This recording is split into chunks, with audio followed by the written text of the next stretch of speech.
Ka sekrete që nuk i tregon kur, as kur mendon se ke lënë pas gjithçka. Sekrete që i mban të mbyllura thellë, jo sepse je krenare për to, por sepse ke frikë nga ajo që mund të shkatërrojnë nëse dalin në dritë. Unë e mbaja timin prej vitesh. Mendoja se ishte varrosur bashkë me të shkuarën time. Gabohesha, gjithçka filloi pas martesës sime, u martova relativisht e re, por jo e papjekur. Kisha kaluar shumë, më shumë se sa dikush në moshën time duhet të kalonte. Burri im ishte i qetë, i respektueshëm, njëri familjar. Më dha siguri. Më dha një emër të ri në shoqëri. Më dha ndjesinë se e shkuara ime më në fund kishte humbur fuqinë mbi mua, por familja e tij. Ishte një botë tjetër, ku nati im ishte vëllai i madh i burrit tim. Një njeri me autoritet në familje, zë i fortë, fjalë që peshoheshin. Në sytë e të tjerëve ishte shembullor, punëtor, i martuar, me fëmijë. Askush nuk do ta vinte në dyshim fjalën e tij. As unë nuk e bëra, në fillim, derisa ai filloi të më shitë ndryshe. Në fillim ishin vetëm bashkime të gjata. Heshtje që zgjateshin. Komente të dy kuptimta, të thëna me buzëqeshje, aq të fshehta sa vetëm unë i kuptoja. Mendoja se po e teproja. Se ndoshta ishte paranoja ime. Sepse kur ke një sekret të errët, mendja jote gjithmonë pret sulm, sekreti im ishte nga e kaluara. Një zgjedhje e gabuar. Një ngjarje që kishte ndodhur vite më parë, në një periudhë kur isha e dobët, e vetme dhe e dëshpëruar. Diçka që, nëse do të zbulohej, do të më shkatëronte martesën, familjen, gjithçka që kisha ndërtuar me aq mund, askush nuk e dinte. Askush. Ose të paktën kështu besoja, një pasdite, teksa ishim vetëm në shtëpi, ai më foli hapur për herë të parë. Zëri i tij ishte i qetë, pothuaj miqësor, por fjalët më ngrin gjakun, ti ke qenë ndryshe më parë, tha. Para se të martoheshe. U përpoqja të qeshja. Të gjithë kemi qenë. Ai u afrua një hap më shumë. Jo të gjithë kemi gjëra që nuk duhet të dalin kurrë në dritë.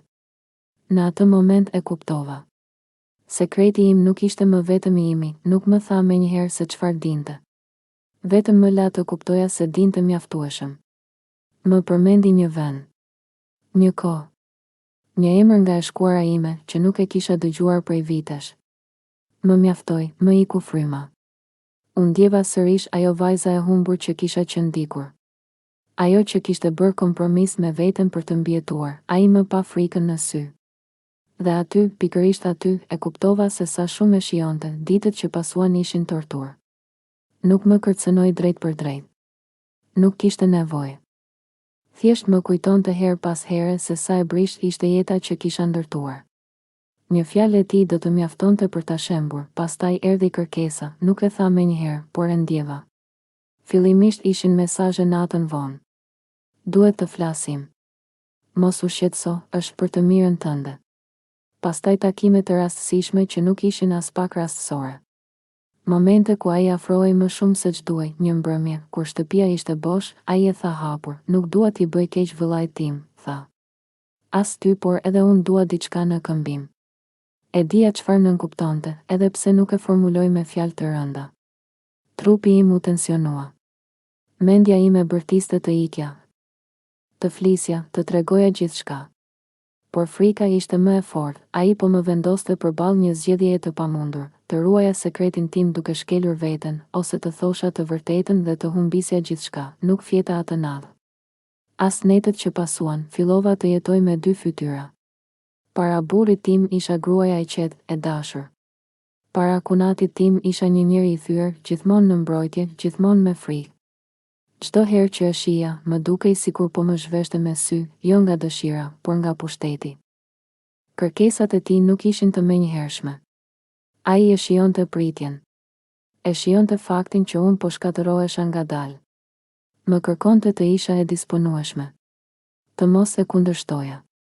Të kuptoja pozitën time, por diçka brenda meje filloi të ndryshonte, ndoshta ishte urrejtja. Ndoshta ishte lodhja.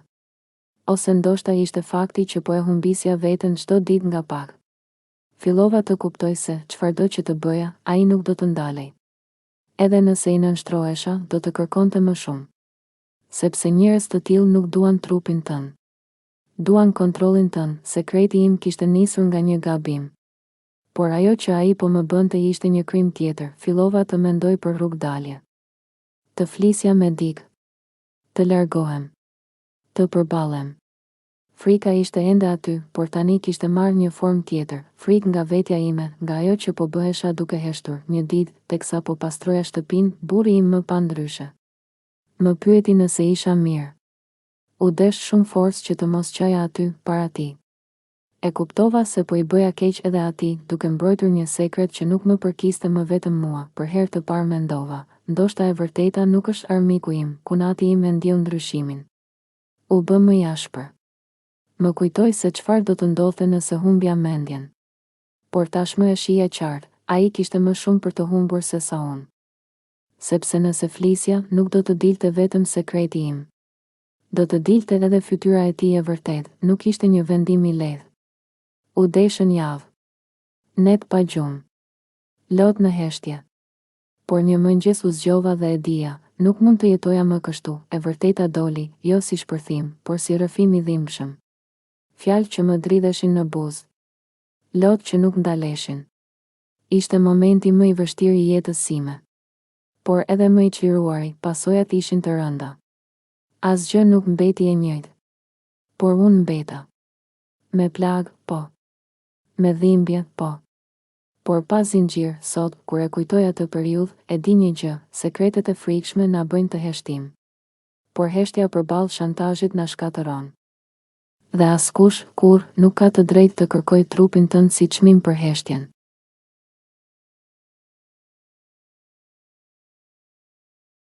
Nëse edhe ju apo dikush që njihni keni përjetuar histori të ngjashme dhe dëshironi ta ndani me ne në mënyrë anonime, mund të na shkruani në faqen tonë.